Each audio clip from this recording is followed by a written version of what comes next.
इस समय उत्तर प्रदेश चर्चाओं में है। उत्तर प्रदेश के साथ साथ भारतीय जनता पार्टी की केंद्र सरकार और भारतीय जनता पार्टी का केंद्रीय कार्यालय इस समय मुद्दे में है और चर्चाओं में है।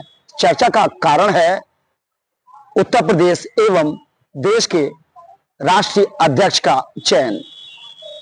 यह चयन इस समय लगातार सुर्खियों में बना हुआ है। तमाम चैनल कई लोगों को लेकर दावे कर रहे हैं, तो वहीं पूरे देश की नजर उत्तर प्रदेश पर भी टिकी हुई है। कुछ लोगों का कहना है कि आने वाले समय में प्रधानमंत्री नरेंद्र मोदी की जिम्मेदारी दिग्गज और हिंदू हृदय सम्राट योगी आदित्यनाथ संभालेंगे। लेकिन एक चैनल में दिए गए इंटरव्यू में उन्होंने साफ कर दिया, जब उन्होंने कहा कि आप केंद्र जाएंगे या और कहीं, तो उन्होंने साफ कहा मैं दिल्ली जाने की जगह गोरखपुर जाना पसंद करूंगा। एक बार नहीं, उस पत्रकार ने 2 से 3 बार इस बात का जिक्र किया और योगी आदित्यनाथ को कुरेदने का प्रयास किया, लेकिन हर बार मुख्यमंत्री योगी आदित्यनाथ ने सिर्फ एक ही सवाल दिया, अगर मुझे केंद्र जाना पड़े तो उससे बेहतर है गोरखपुर में जाकर मैं अपने लोगों का सहयोग करूं और मठ में पहुंचकर अपने लोगों के नजदीक पहुंचूं, उनकी समस्याएं सुनूं और पूजा पाठ करूं। ये एक बड़ी बात है। चर्चाओं में है कि हिंदू हृदय सम्राट को लेकर आरएसएस का बड़ा दबाव है। आरएसएस चाहती है कि प्रधानमंत्री नरेंद्र मोदी के बाद अगर कोई इस गद्दी पर बैठे तो हिंदू हृदय सम्राट योगी आदित्यनाथ हों। उनकी पहली प्राथमिकता योगी आदित्यनाथ है। वहीं मोदी की सीट पर, मोदी की इस गद्दी पर बैठने के लिए कई अन्य नेता भी हैं जो लगातार इसको लेकर अपना काम करते हुए दिखाई देते हैं।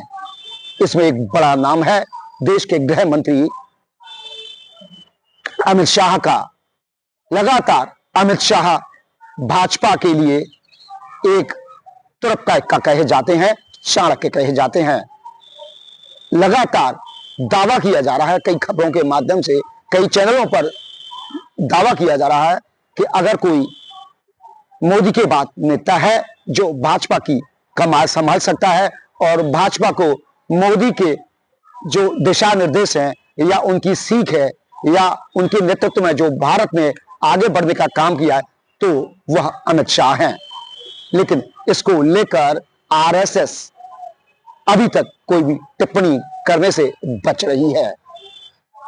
सबसे बड़ी बात है, जिस तरीके से भारतीय जनता पार्टी एक वट वृक्ष की तरह है, पूरी दुनिया में पहली पार्टी ऐसी बन गई है जिसके सबसे अधिक कार्यकर्ता हैं, सबसे अधिक पदाधिकारी हैं, कैडर बेस्ड पार्टी मानी जाती है। यहां पर एक दरी बिछाने वाला भी प्रधानमंत्री की कुर्सी पर जाकर बैठ सकता है। वही एक पार्टी है जहां पर लोकतंत्र जिंदा है। यह हम नहीं कह रहे, बल्कि खुद भाजपा के लोगों का कहना है। अब देखना होगा जिस तरीके से आज चर्चाओं का बाजार गर्म है कि प्रधानमंत्री नरेंद्र मोदी के बाद योगी आदित्यनाथ उनकी कुर्सी संभालेंगे, उनकी सत्ता संभालेंगे और देश को विकास में गति देने का काम करेंगे, या फिर गृह मंत्री अमित शाह उनकी गद्दी संभालते हुए दिखाई देंगे। यह तो आने वाला वक्त बताएगा कि आखिर प्रधानमंत्री की कुर्सी पर भाजपा किसको बैठाएगी। यह एक रणनीति के तहत होगा या फिर जिस तरीके से कभी मुख्यमंत्री योगी आदित्यनाथ 2017 में साइलेंट तरीके से मुख्यमंत्री के दावेदार के रूप में सामने आए, क्या उसी तरीके से प्रधानमंत्री नरेंद्र मोदी के रूप में कोई नया नाम सामने आएगा। यह भी एक चर्चाओं का विषय बना हुआ है। लेकिन इस समय भाजपा के राष्ट्रीय अध्यक्ष और उत्तर प्रदेश के प्रदेश अध्यक्ष को लेकर चर्चा है, क्योंकि योगी आदित्यनाथ अभी बीते दिनों दिल्ली गए, उन्होंने प्रधानमंत्री से भी बातचीत की, इसके साथ ही राष्ट्रीय अध्यक्ष जेपी नड्डा से भी बातचीत की। क्या चर्चा हुई, किन मुद्दों को लेकर चर्चा हुई, यह तो जिन लोगों के साथ बैठकें हुई, चर्चा हुई, वही लोग जानते हैं। लेकिन इन बैठकों के दौर के बाद चर्चाओं का बाजार बेहद गर्म है। देश की कमान आने वाले समय में कौन संभालेगा, भाजपा की गद्दी पर कौन बैठेगा और उत्तर प्रदेश के प्रदेश अध्यक्ष की गद्दी पर कौन बैठेगा, यह आने वाला वक्त बताएगा। लेकिन आरएसएस, भाजपा की केंद्रीय समिति और उत्तर प्रदेश भाजपा में इसको लेकर लगातार सुर्खियां चल रही हैं, आपस में बातचीत हो जा रही है, एक दूसरे को फोन कर पूछा जा रहा है कि आखिर पहले पायदान पर कौन है, कौन प्रधानमंत्री के बाद दूसरे नंबर का ऐसा व्यक्ति है। लेकिन जवाब किसी के पास नहीं है।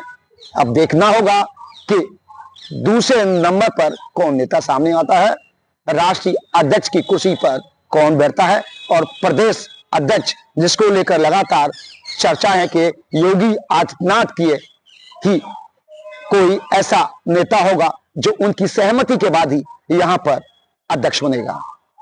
प्रदीप रावत, आगरा।